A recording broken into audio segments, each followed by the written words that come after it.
یہ شخص سیاست میں نہیں آنا چاہتا تھا اور اس نے اپنی پڑھائی انگلینڈ میں مکمل کی۔ اس کی دلچسپی سائنس اور میڈیکل فیلڈ میں تھی۔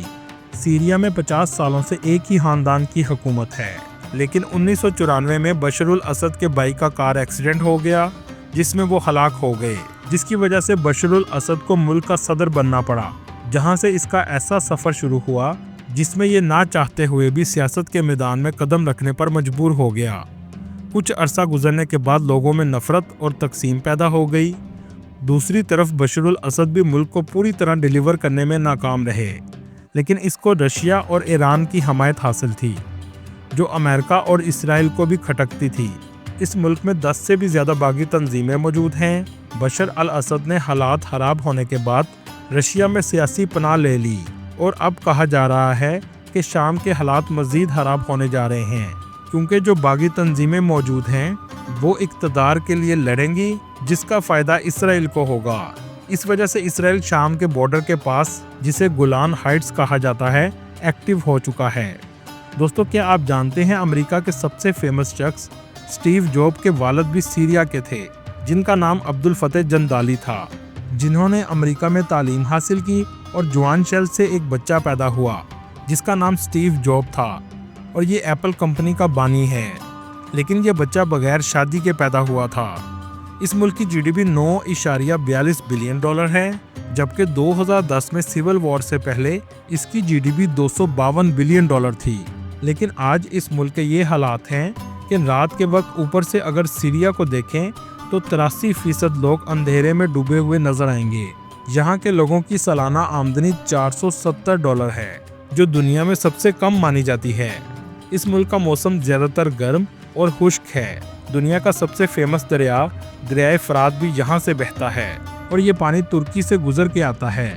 اس کنٹری پر پابندیاں کئی سالوں سے ہیں، جس کی وجہ سے یہ معاشی بحران کا شکار ہے۔ آج اس کنٹری کی کرنسی بھی بہت کمزور ہو چکی ہے۔ ایک پاکستانی روپے کے بدلے 46 سیرین پاؤنڈ ملتے ہیں۔ چلیں اب آپ کو دمشق میں موجود زیارتیں کرواتے ہیں۔ دمشق اسلام کے لحاظ سے بہت اہمیت رکھتا ہے۔ بی بی زینب سلام اللہ علیہا کا روضہ مبارک بھی دمشق میں موجود ہے، جہاں بہت زیادہ زائرین آتے ہیں۔ اس علاقے کو زینبیہ بھی کہا جاتا ہے۔ آپ کو یہاں زیادہ تر عورتیں حجاب میں نظر آئیں گی۔ روضہ کافی بڑا اور خوبصورت بنایا گیا ہے۔ کربلا کے واقعے کے بعد آپ کو کربلا سے کوفہ اور کوفہ کے بعد شام کے مختلف بازاروں سے گزار کر لایا گیا تھا۔ اس کے علاوہ بی بی سکینہ سلام اللہ علیہا کا روضہ مبارک بھی موجود ہے، جس کی زیارت کے لیے پوری دنیا سے مسلمان آتے ہیں۔ چلیں اب چلتے ہیں ایک اور زیارت کی طرف۔ حضرت محمد صلی اللہ علیہ وآلہ وسلم کی 2 زوجہ اماں ام سلمہ رضی اللہ تعالیٰ عنہا اور اماں ام حبیبہ رضی اللہ تعالیٰ عنہا کا روضہ مبارک بھی اسی شہر میں ہے۔ یہ دونوں روزے ایک ہی مقام پر بنے ہوئے ہیں۔ اس کے بعد آپ سیدنا حضرت بلال حبشی رضی اللہ تعالیٰ عنہ کے روزے مبارک پر بھی جا سکتے ہیں، جہاں بہت بڑی تعداد میں مسلمان آتے ہیں۔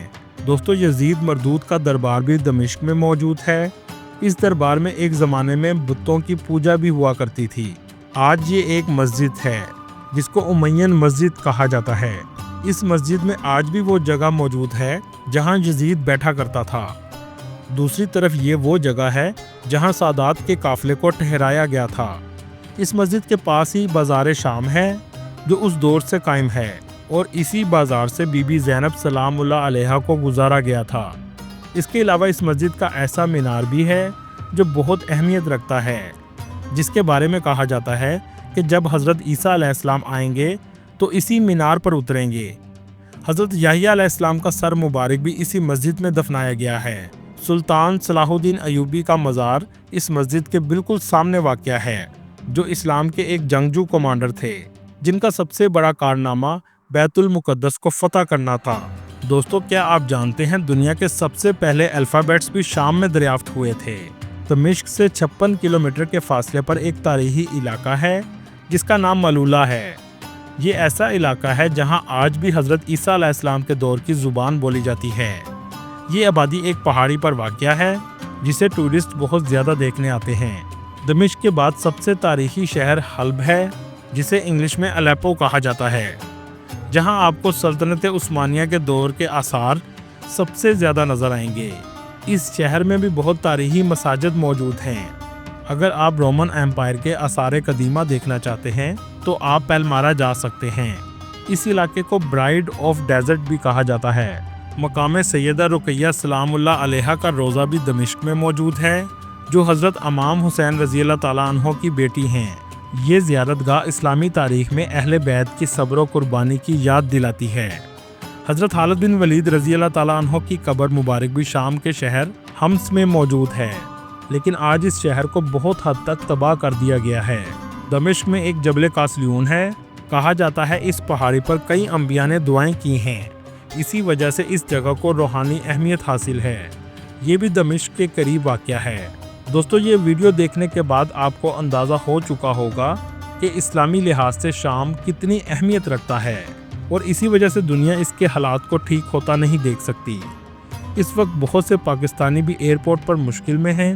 اللہ تعالیٰ ان کے لیے اور تمام مسلمانوں کے لیے آسانی پیدا کرے، آمین۔ دوستو، یہ تھی آج کی ہماری انفارمیٹیو اور دلچسپ ویڈیو۔ آپ کو ویڈیو کیسی لگی کمنٹ میں ضرور بتائیے گا، اور نئے آنے والے دوستوں سے گزارش ہے ہمارے چینل کو سبسکرائب اور لائک ضرور کیجیے گا۔ اگلی ویڈیو تک اللہ حافظ۔